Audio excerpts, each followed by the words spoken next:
Hi, this is Caroline Gentry with Endurati. We're here at the end of day one of EIT InnoEnergy Business Booster, and I'm here with Rolf Deen.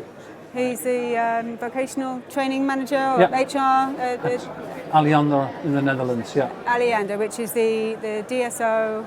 Yeah. And, We transport gas and electricity to people's homes and to businesses.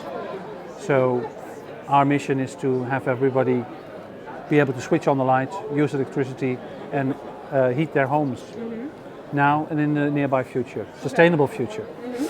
And you were talking at a workshop this morning, I believe, about the potential skills gap. Yeah. Do you want to tell us a little bit about what you're doing at Alliander and some of the key takeaways from that session? Yeah. What we're doing at Alliander, and as one of my statements was, turn the workplace into a classroom and turn the classroom into a workplace. Try to bridge that gap by thinking of new teaching methods and new ways of learning, so that you don't lose time in giving training and courses.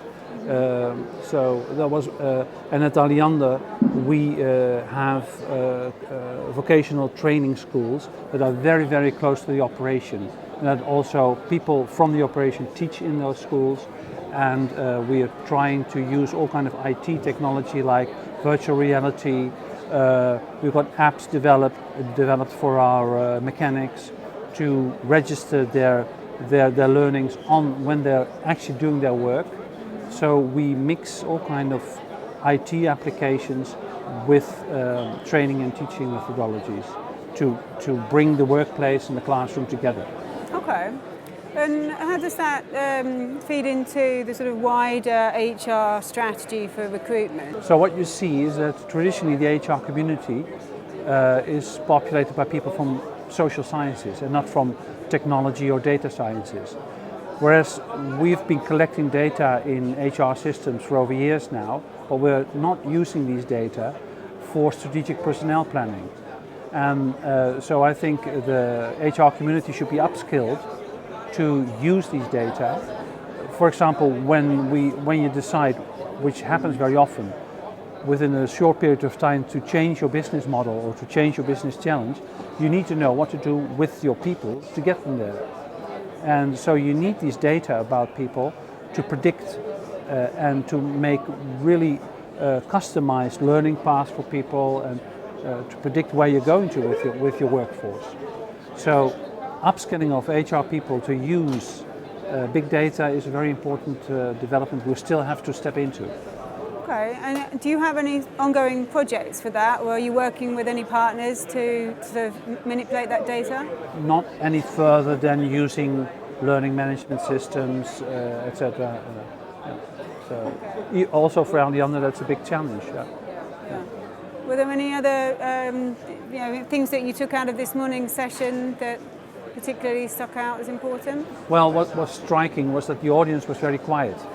So obviously, and there were people from all walks of life and all kinds of companies, but so apparently this whole issue of how do you bridge this skill gap is something people are not very vocal about yet, because they still have to get their head around it.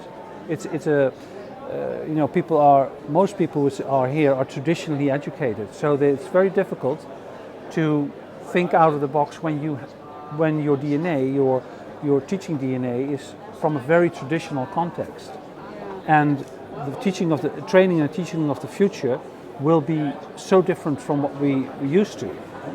So how can utilities equip themselves to deal with the new thinking in the future, do you think? Well, to say goodbye to the traditional classroom. When you bring people together in a classroom, I think there shouldn't be a teacher there, but there should be assignment to work together to tackle a problem. All other things that we used to do in a classroom, teaching by one teacher, we can do that all online. So if you come to a classroom in a group to collaborate on a problem, you've already been educating yourself at home with online, massive open courses, all types of online and digitized ways of learning. And then when you enter the classroom, you're already geared up to work together in a team and learn from collaboration in a team. That's what we call blended learning. Mm-hmm. Yeah. found InnoEnergy Business Booster so far? Has it been a useful experience?